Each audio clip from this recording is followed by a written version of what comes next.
प्रिय छात्रों, आज मैं आप सभी को आईसीएसई बोर्ड क्लास 9th के सिविक्स के second chapter the salient features of the constitution पढ़ाने जा रहा हूँ। इस चैप्टर के 2 वीडियोज ऑलरेडी पब्लिश हो चुके हैं। यदि आप लोगों ने उसे नहीं देखा है तो वीडियोज के प्लेलिस्ट में जाकर उसे देख सकते हैं। मैं क्लास 9th और 10th के सभी सब्जेक्टों के वीडियोज बनाने जा रहा हूँ। आप लोग हमारे चैनल को लाइक, शेयर और सब्सक्राइब करें, जिससे मेरा प्रत्येक वीडियो आप लोगों तक प्राप्त हो सके। आप लोगों को का अधिक समय न लेते हुए मैं चैप्टर का एक्सप्लेनेशन शुरू करता हूं। मैं आप लोगों को को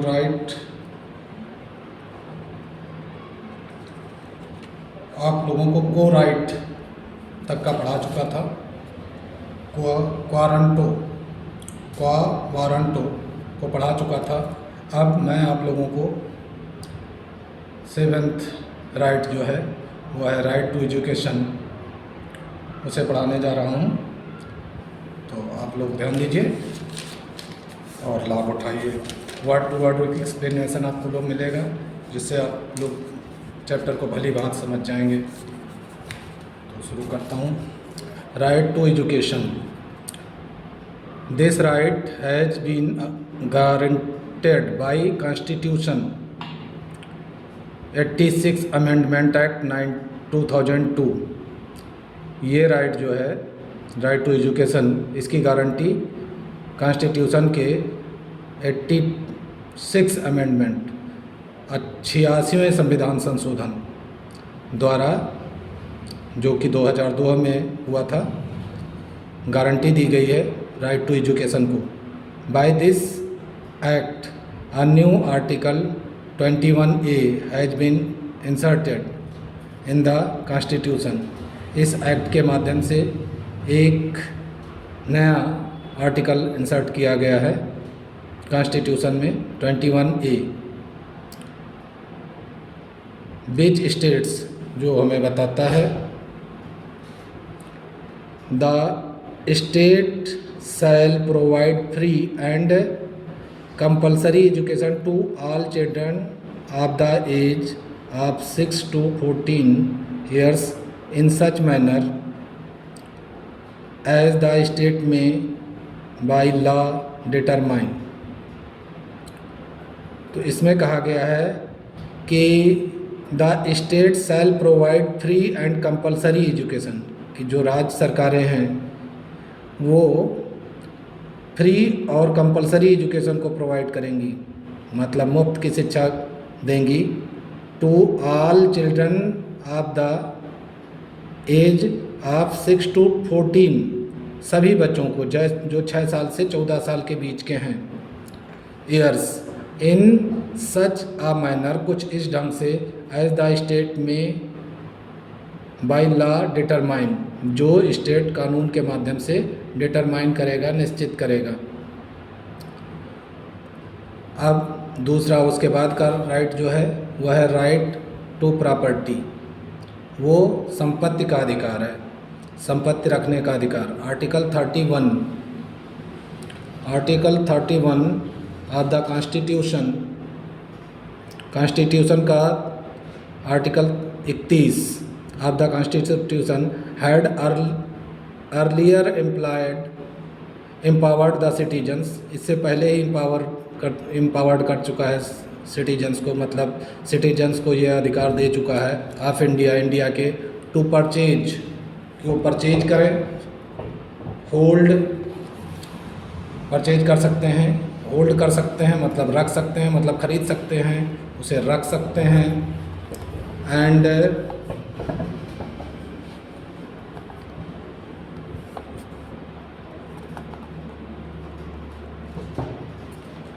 dispose of movable as well as immovable property, और उसे डिस्पोज भी कर सकते हैं, मतलब बर्बाद भी कर सकते हैं, चाहे वो बेचें चाहे जो बेच करें, उनको अधिकार है, एज अ फंडामेंटल राइट, उनके मूलभूत अधिकार के तहत। However in keeping with the socialistic philosophy, सामाजिक दर्शन को रखने के लिए, हालांकि सामाजिक दर्शन को रखने के लिए ऑफ द कॉन्स्टिट्यूशन, संविधान के, the right to property was deleted from the list of fundamental rights. जो राइट टू प्रॉपर्टी था उसके फंडामेंटल राइट्स के लिस्ट में, उसे डिलीट कर दिया गया बाई 44th अमेंडमेंट एक्ट, 44वें संविधान संशोधन द्वारा, जो कि 1978 में हुआ।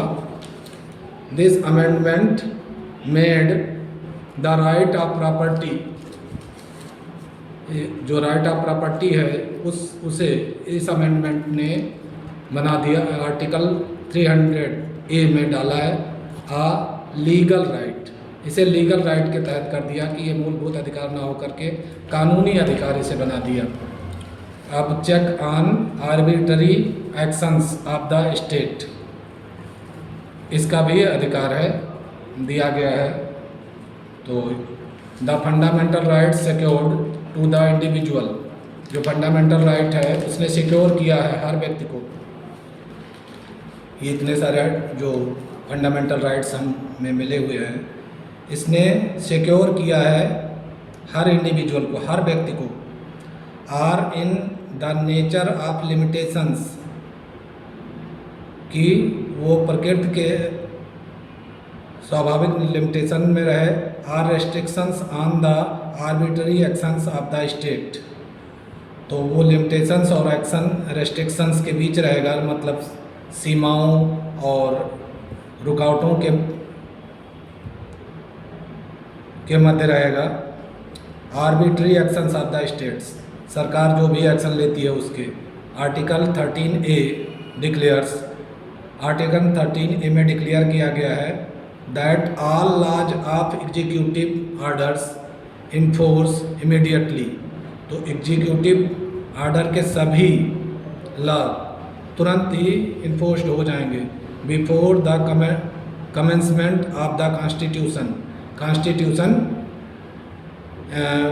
के जो कमेंसमेंट है उसको देखे बिना ही, मतलब उसका वो आदेश लिए हुए बिना ही, जो है कॉन्स्टिट्यूशन का आदेश लिए बिना ही ये इन्फोर्स हो जाएंगे। Inconsistent with the fundamental rights are void to the extent of such inconsistency.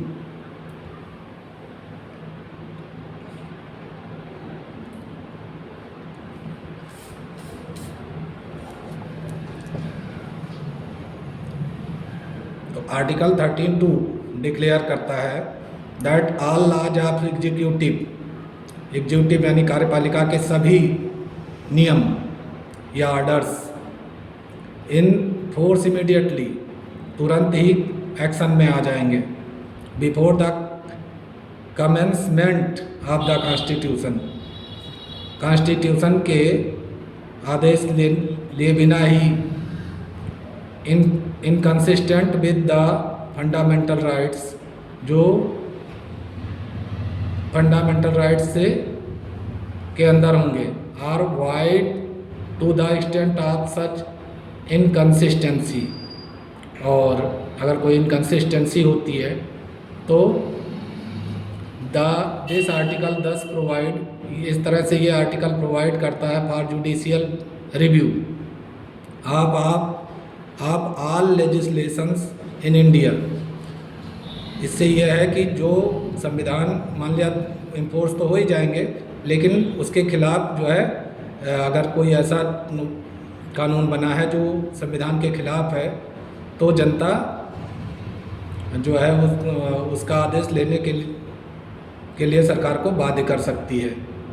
न्यायपालिका उनको बाध्य कर सकती है सरकार को, यानी कि जो लेजिस्लेटिव असेंबलीज हैं उनको या कानून बनाने वाली संस्थाओं को, कि वो संविधान के अनुकूल ही कानून बनाएं। अगर वो किसी भी कानून को संविधान के अनुकूल कोई कानून नहीं है तो उसके खिलाफ जुडिशियल रिव्यू होगा of all legislations in India, चाहे वो जितने भी लेजिस्लेशन हों, इंडिया के जितने भी स्टेट के लेजिस्लेशंस हैं, कानून बनाएंगे, उनका जुडिशियल रिव्यू का अधिकार जनता को प्राप्त है।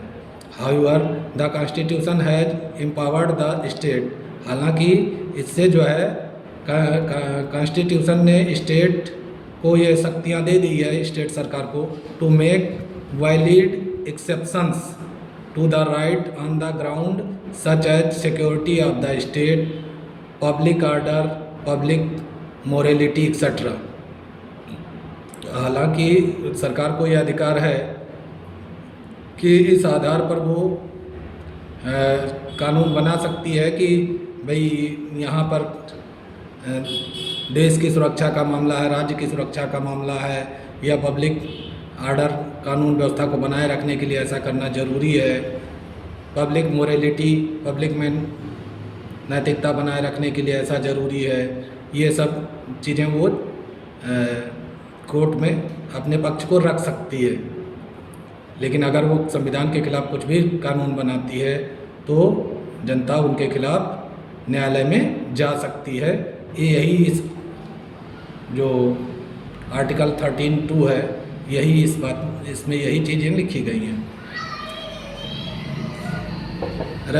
रेस्ट्रिक्शंस इम्पोज्ड, जो रेस्ट्रिक्शंस इम्पोज होते हैं उसकी बात कर रहे हैं, मतलब रुकावटें जो डाली जाती हैं। Fundamental rights are not absolute, fundamental rights absolute नहीं हैं, मतलब कि उनको टाला नहीं जा सकता। Reasonable restrictions can be imposed, कारण सहित इस पर रोक लगाया जा सकता है, ऑन देम, उन पर, because of the general welfare of the society, अगर उससे समाज का कोई नुकसान हो रहा हो तो फंडामेंटल राइट्स पर रोक लगाया जा सकता है।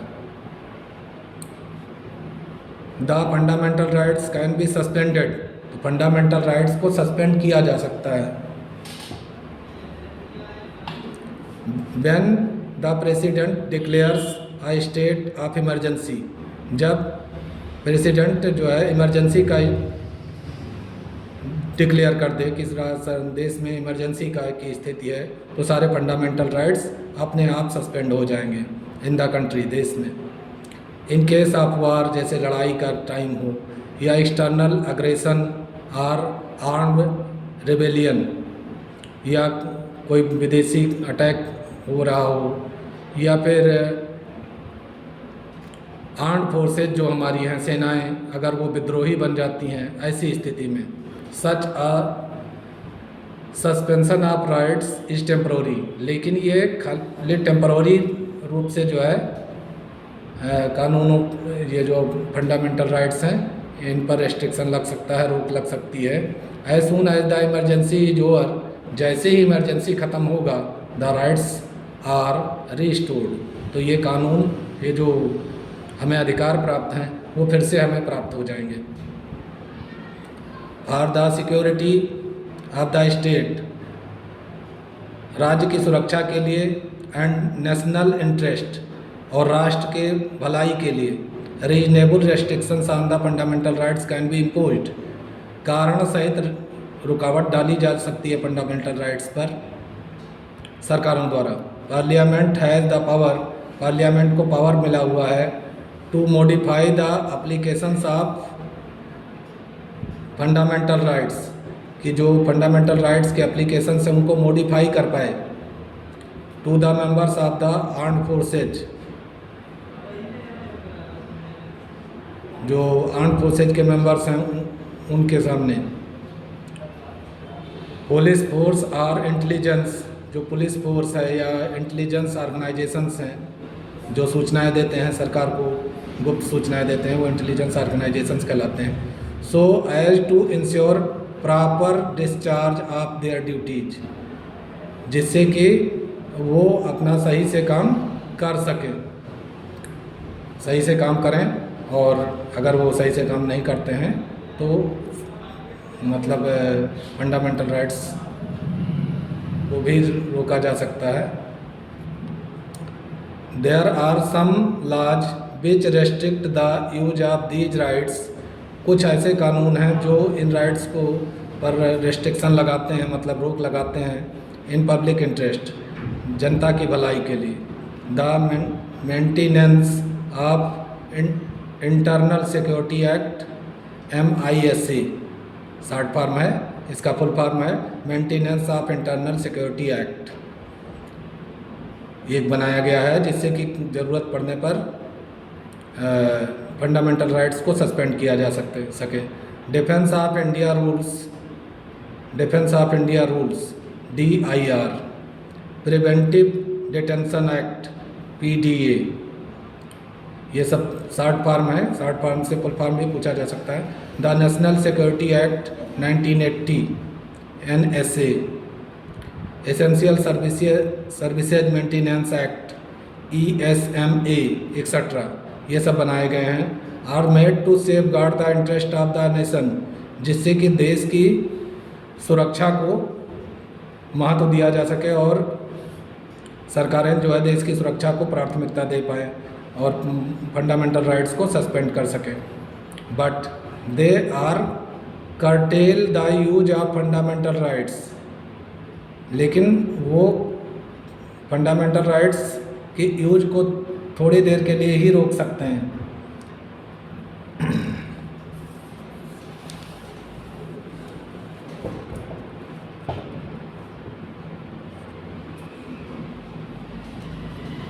सस्पेंशन ऑफ फंडामेंटल राइट्स कब सस्पेंड हो जाते हैं उनके बारे में यहाँ समझाया गया है।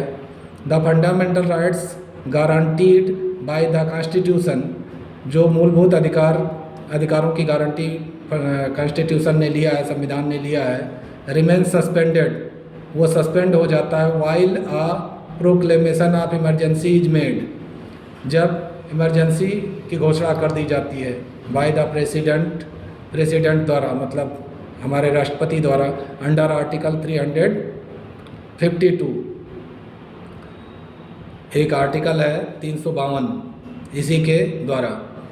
As soon as a proclamation of such an emergency, जैसे ही इस इमरजेंसी की घोषणा होती है, is made, the legislature is free to make any law, तो जो लेजिस्लेचर है वो कोई भी लॉ बनाने के लिए फ्री हो जाता है, स्वतंत्र हो जाता है। And the executive has the liberty, और जो कार्यपालिका है, व्यवस्थापिका जो कानून बनाती है, उसको पूरी स्वतंत्रता मिल जाती है कि कोई भी कानून बनाए, वो संविधान के दायरे में हो या ना हो। दूसरी बात, एग्जीक्यूटिव हैज़ द लिबर्टी, जो कार्यपालिका है, मतलब लेजिस्लेचर में तो आप जानते ही हैं, चुने हुए प्रतिनिधि जो होते हैं विधानसभा के या लोकसभा के, वह लोग होते हैं, उनको कानून बनाने की स्वतंत्रता मिल जाती है। और कार्यपालिका में वह लोग होते हैं जो सरकारी नौकर होते हैं, बड़े बड़े अफसर और छोटे अफसर, सारे मतलब जो भी सरकारी कर्मचारी हैं वो सब इसमें आते हैं। तो executive has the liberty to take any action, और कार्यपालिका को स्वतंत्रता हो जाती है कि कोई भी एक्शन ले सकते हैं, even though it restricts the right to freedom, भले ही ये स्वतंत्रता के अधिकार पर रोक लग रही हो, ऑफ स्पीच, चाहे स्पीच की स्वतंत्रता पर रोक लग रही हो या एक्सप्रेशन की स्वतंत्रता पर रोक लग रही हो, असेंबली एसोसिएशन मतलब इकट्ठा होने और भाषण देने की जो स्वतंत्रता है उस पर रोक लग रही हो, मूवमेंट एक जगह से दूसरे जगह जाने पर रोक वाली बात है, रेजिडेंस, प्रोफेशन, घर का अधिकार या प्रोफेशन बिजनेस का अधिकार या ऑक्यूपेशन या काम धंधे का अधिकार, सब पर रोक लगाई जा सकती है इमरजेंसी आने पर।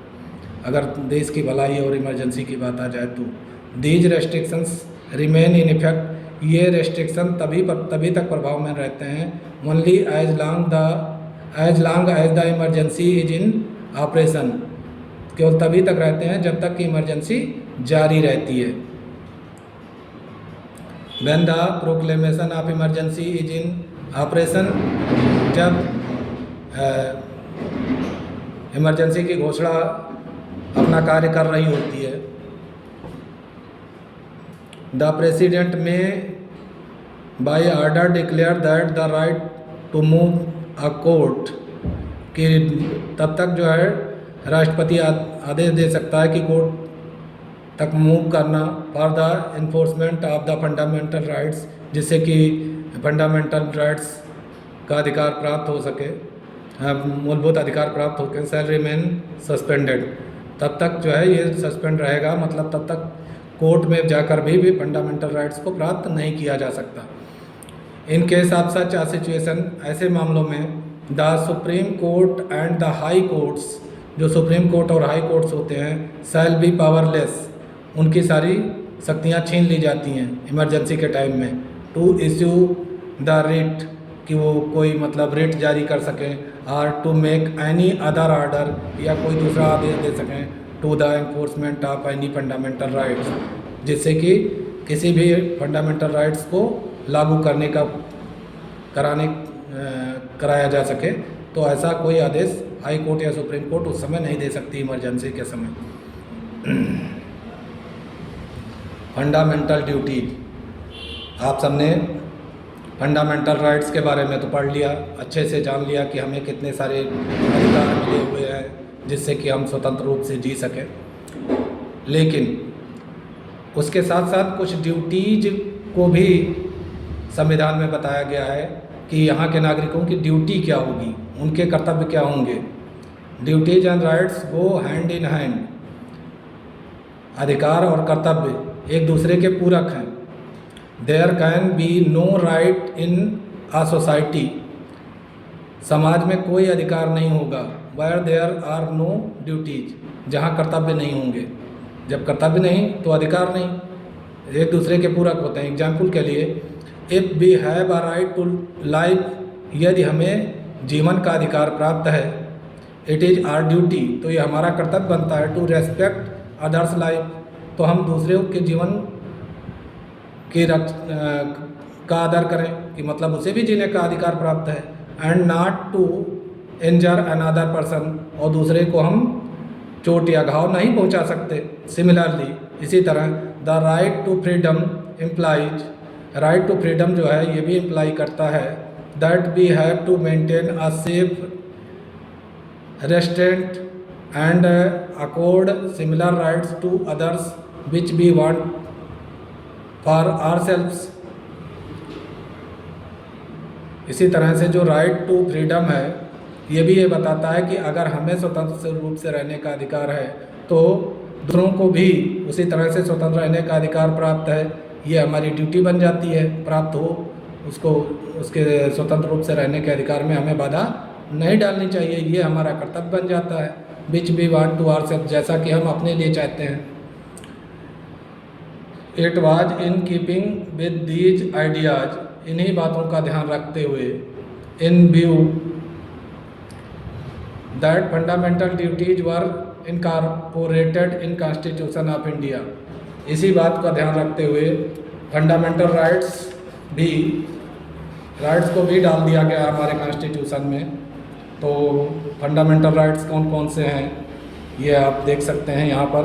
फंडामेंटल ड्यूटीज, अभी तक आपने राइट्स पढ़ा था, फंडामेंटल ड्यूटीज यहाँ दिए हुए हैं। टोटल 11 फंडामेंटल ड्यूटीज हैं। Number 1,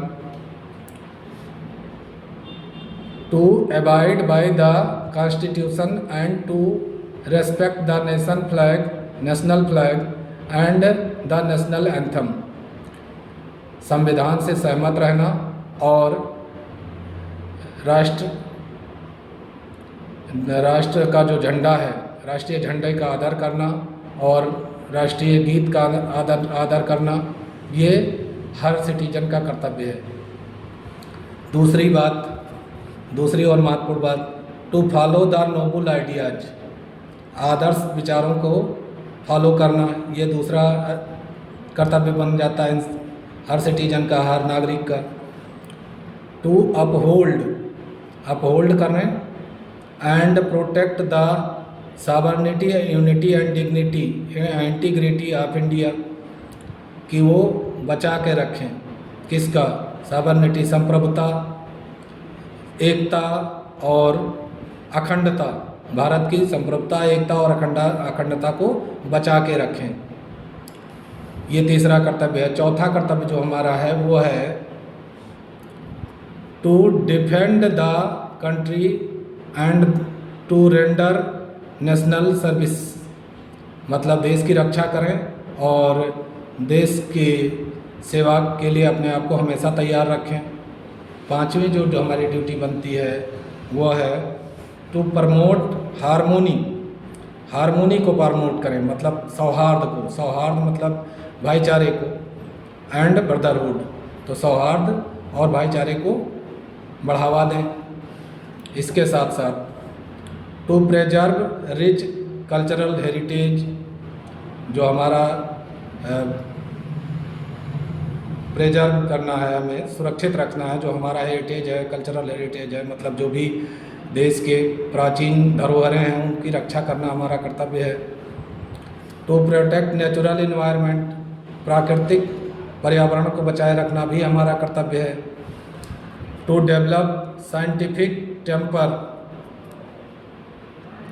humanism and spirit of inquiry, कि हम वैज्ञानिक विचार रखें, मानवता के विचार रखें और इंक्वायरी की स्पिरिट को अपने अंदर डेवलप करें, ये हमारा कर्तव्य बन जाता है। टू स्टैंड सेफ गार्ड, हम सुरक्षित रहें।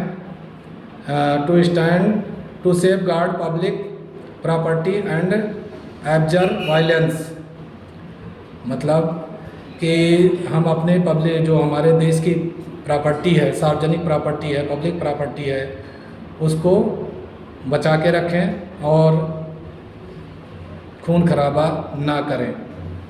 इसके अलावा टू स्ट्राइव फॉर एक्सीलेंस, और अच्छा देश को बनाने की कोशिश करें और हम एक्सीलेंट बने, ये हमारी ड्यूटी है। इसके अलावा duty of the parent guardian to provide education to his child of 6 to 14 years of age, जो पेरेंट्स हैं उनके या गार्जियन हैं, उनकी ये ड्यूटी बनती है कि वो अपने 6 साल से 14 साल के बच्चों को शिक्षा ज़रूर दिलवाएं। तो ये पूरे 11 ड्यूटीज़ हैं जो संविधान द्वारा भारतीय जनता को प्रदत्त हैं, भारतीय जनता को प्राप्त हुए हैं, संविधान में लिखे हुए हैं। अब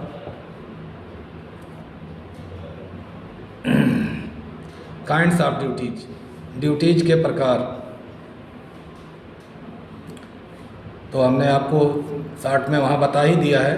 अब आपको वही चीज़ें यहाँ डिटेल में बताई हुई हैं, वो भी बता देते हैं, ध्यान दीजिए। The fundamental duties were added to the constitution by 42nd amendment act 1976। 1976 में 42वें संविधान संशोधन द्वारा फंडामेंटल ड्यूटीज को जोड़ा गया है संविधान में। इससे पहले संविधान में फंडामेंटल ड्यूटीज नहीं थी। And inserted in part 4 of the constitution, और संविधान के चौथे भाग में डाल दिया गया है।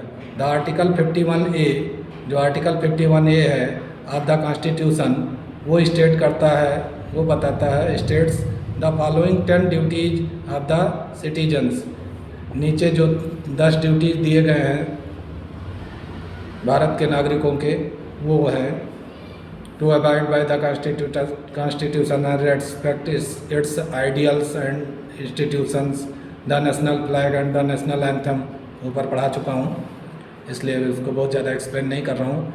To cherish and follow the noble ideas which inspire our national struggle for freedom. तीसरा, to uphold and protect the sovereignty, unity and integrity of India, to defend the country and render national service when called upon to do so, जब भी बुलाया जाए करने के लिए देश की सेवा के लिए, तो उसके लिए तैयार रहें। To promote harmony and spirit of common brotherhood amongst all the people of India, transcending religious, linguistic and regional और sectional diversities, to renounce practices derogatory to the dignity of the woman। इसमें थोड़ा सा अतिरिक्त बताया गया है इसलिए इसे बता देता हूँ। यहाँ लिखा हुआ है to promote harmony and spirit of common brotherhood, ये उसमें बता ही चुका हूँ। रिलीजियस, चाहे वो धार्मिक हो, धार्मिक अंतर हो तब भी जो है ब्रदरहुड भाईचारा बनाए रखें। लिंग्विस्टिक मतलब मेल और फीमेल का अंतर हो या तो वहाँ भी भाईचारा बना के रखें। एंड रीजनल और सेक्शनल डाइवर्सिटीज, या क्षेत्रीय डाइवर्सिटी, विभिन्नता के आधार पर जो है हमें भेदभाव नहीं करना चाहिए और भाईचारा बना के रहना चाहिए। Renounce practices derogatory of the dignity of women, तो हमें ऐसे प्रयास करने चाहिए जिससे कि किसी भी महिला के सम्मान को खतरा ना हो। To value and preserve the rich heritage of our composite culture, ये सब हम ऊपर पढ़ा चुके हैं। To protect and improve the natural environment including forest. अब नेचुरल एनवायरनमेंट की बात तक वहाँ पर कर दिए हुए हैं, एक एग्जाम्पल में दे रहे हैं कि जैसे जंगल है, लेक्स हैं, नदियाँ हैं या वाइल्ड लाइफ है, और and have compassion for living creature, और जीवित जीव जो जंगल के जीव हैं उन पर दया रखें। To develop and scientific temper humanity and spirit of inquiry and reform, ये ऊपर बताया जा चुका है। To safeguard public property and to observe violence, ये सब भी बता चुका हूँ, समझा चुका हूँ। To strive towards excellence in all spheres of individual, तो टू स्ट्राइव टुवर्ड्स एक्सीलेंस मतलब सभी लोग एक्सीलेंट बने। इन ऑल स्फेयर, सभी मामलों में, चौतरफा मामलों में, आप इंडिविजुअल हर व्यक्ति, एंड कलेक्टिव एक्टिविटी में, सो दैट जिससे कि nation constantly rises to higher, जिससे कि हमारा देश ऊंचाइयों को हायर लेवल तक पहुंच सके। Of the endure and achievement, बड़ी अचीवमेंट्स करने के लिए। It is the duty of parents, ये आपको हम बता ही चुके हैं। The clause K was added by the constitution 86 amendment act 2002, तो ये इस क्लॉज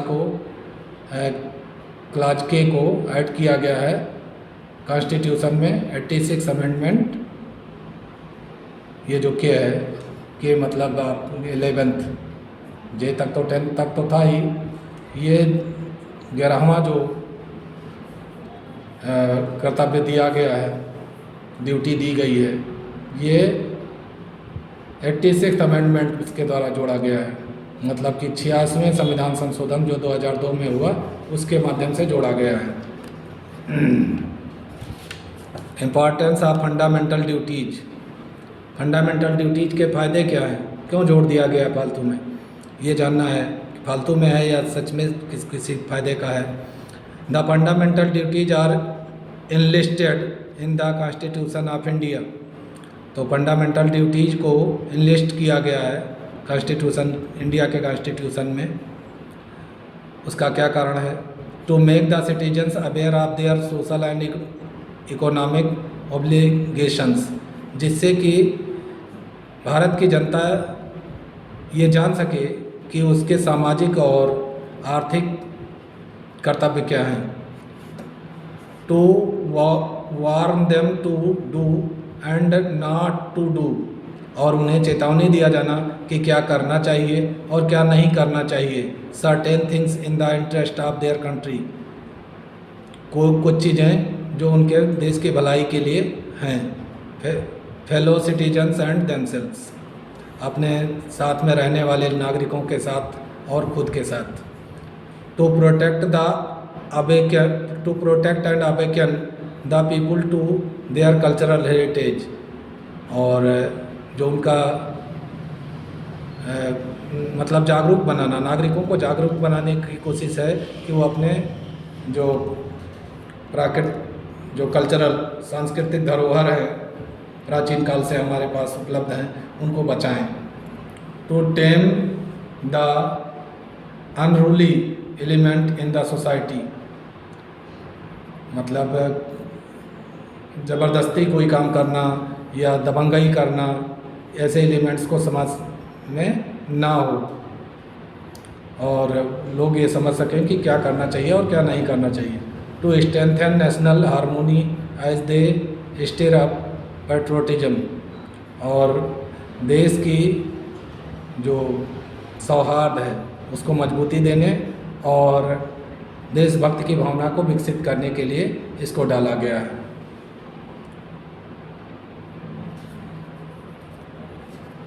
तो अभी हम थोड़ा सा आपको लोगों को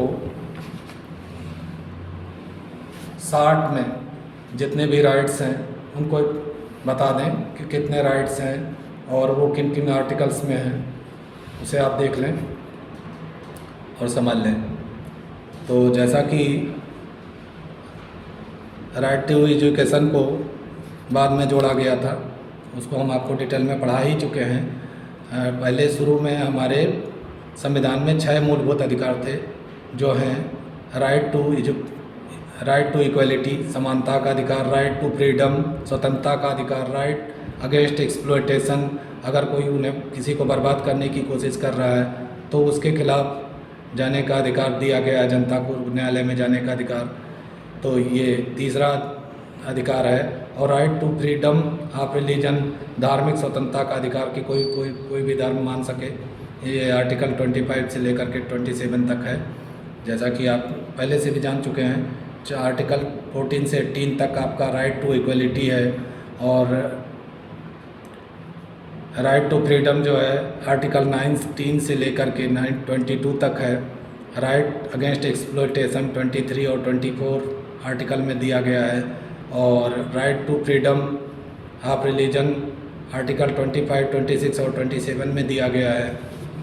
और कल्चरल एंड एजुकेशनल राइट्स जो है ये आर्टिकल 29 और 30 में दिया गया है। राइट टू कॉन्स्टिट्यूशनल रेमेडीज ये आर्टिकल 32 में दिया गया है। और इसके अलावा राइट टू एजुकेशन ये आर्टिकल 21A में दिया गया है। अच्छा, अब 60 में उनके बारे में क्या उन आर्टिकल्स में क्या लिखा हुआ है, जैसे राइट टू इक्वलिटी जो कि 14 से 18 तक में दिया गया है, उसमें आर्टिकल 14 में equality before law and equal protection of law, ये कानून के सामने सभी बराबर हैं और कानून सभी को उतना ही सुरक्षा प्रदान करेगा।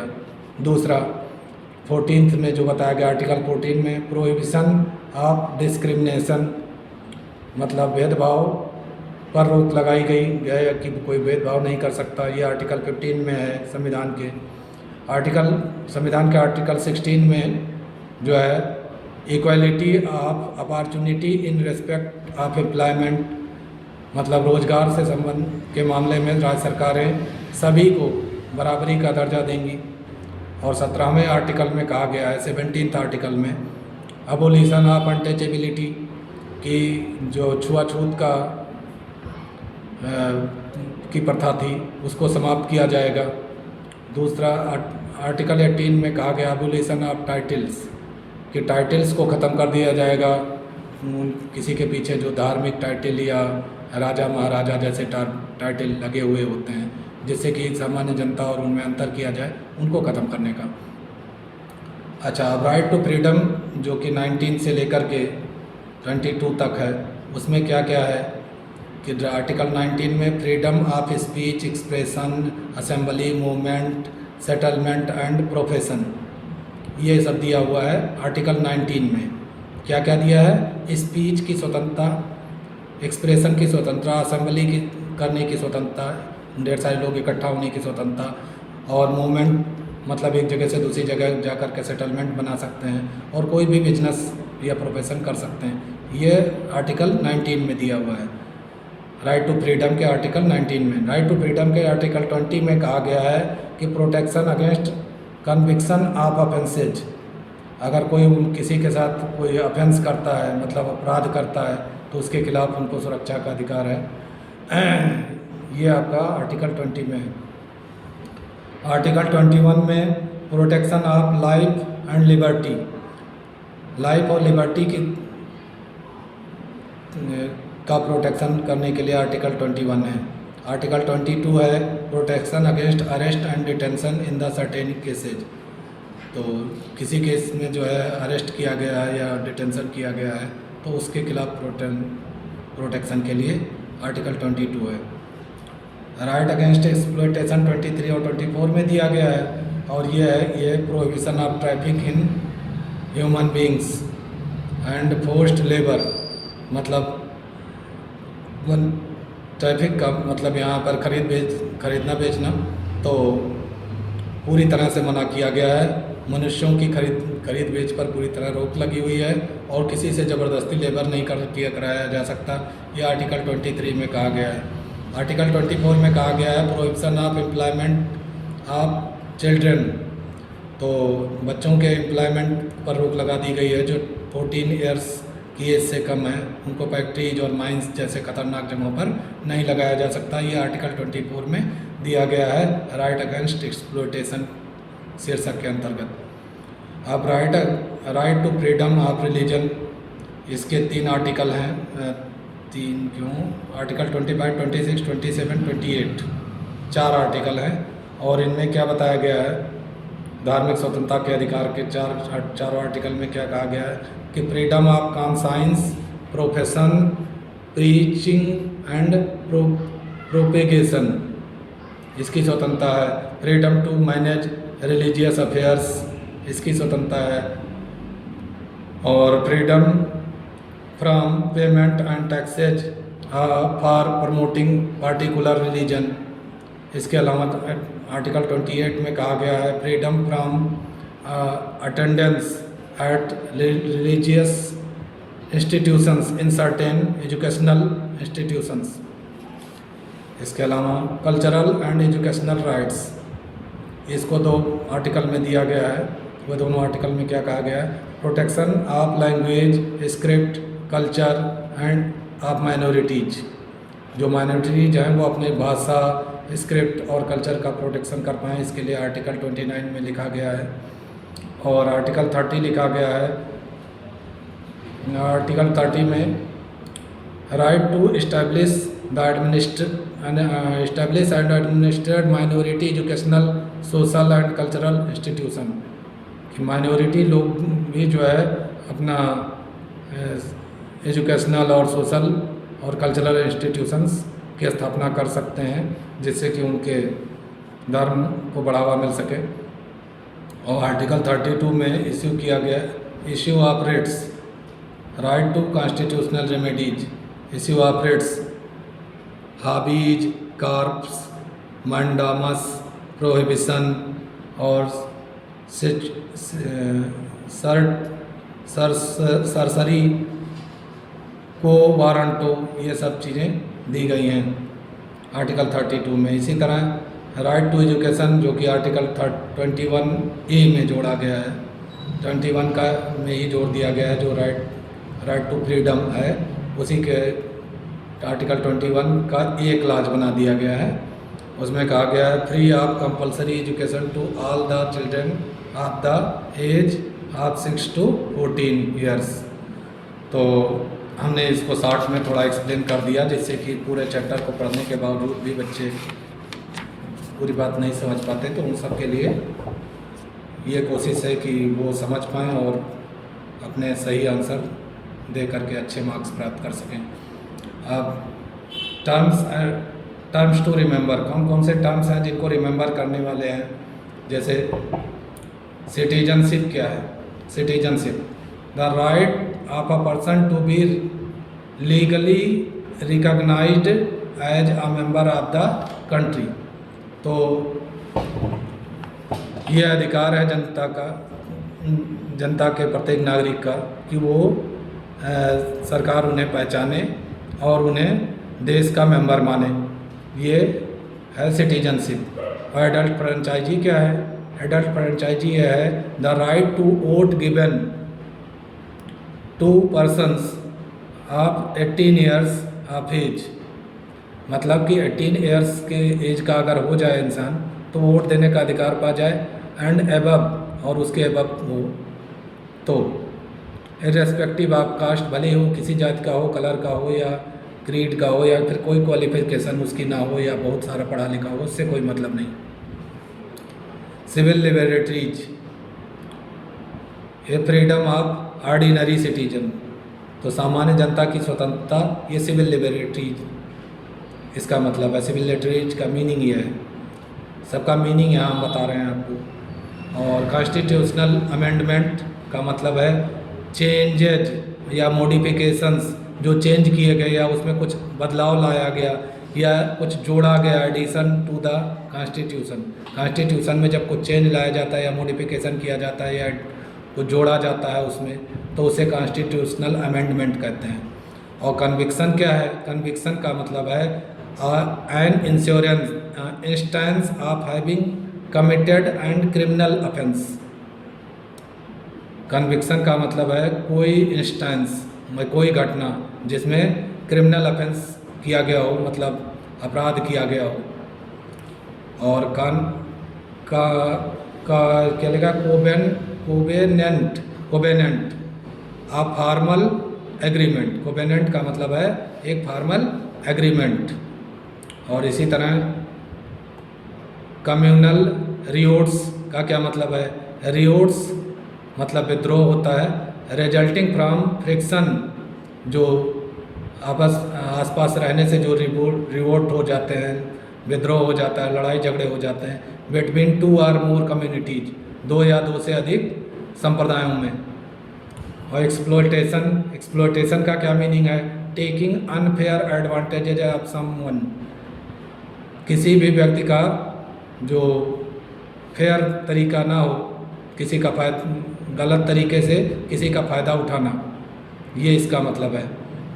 और जस्टिसेबल मतलब जिस पर न्याय दिया जा सके। Able to be shown right are reasonable by the judiciary, जिसे जुडिशियरी सही मान सके वो जस्टिसेबल है, न्याय संगत, सही हिंदी शब्द इसके लिए है। और माइनॉरिटीज का मतलब है जिनकी संख्या कम है, the relatively smaller group of people को माइनॉरिटीज कहा जाता है। रिजर्वेशन का क्या मतलब है? An arrangement wire by something is reserve, कोई व्यवस्था जिसके कारण किसी चीज़ को रिजर्व कर दिया जाए, सुरक्षित कर दिया जाए। For example reservation of posts of for other backward castes, दूसरे बैकवर्ड कास्ट्स के लिए पोस्ट को रिजर्व कर दिया गया, तो ये रिजर्वेशन कहलाता है। सूट का क्या मतलब है? सूट का मतलब है a law suit containing a set of complaints, एक लॉ का पूरा ढेर सारा एक सेट जब इकट्ठा कर दिया जाता है तो उसे लॉ सूट कहते हैं। सूट का मतलब है किसी चीज़ का समूह और लीगल जजमेंट। इस तरह से आज हमने इस चैप्टर को समाप्त कर दिया है। अपने समझ से बहुत अच्छे से समझाया है, आप लोग इसमें सक्षम हो जाएंगे कि इनके सभी आंसर्स को दे सकें। तो आप लोग से एक और अनुरोध कि कृपया सब्सक्राइब जरूर करें, लाइक करें, जिससे कि हमें भी प्रोत्साहन प्राप्त हो, और शेयर करें जिससे दूसरों को लाभ प्राप्त हो सके। धन्यवाद।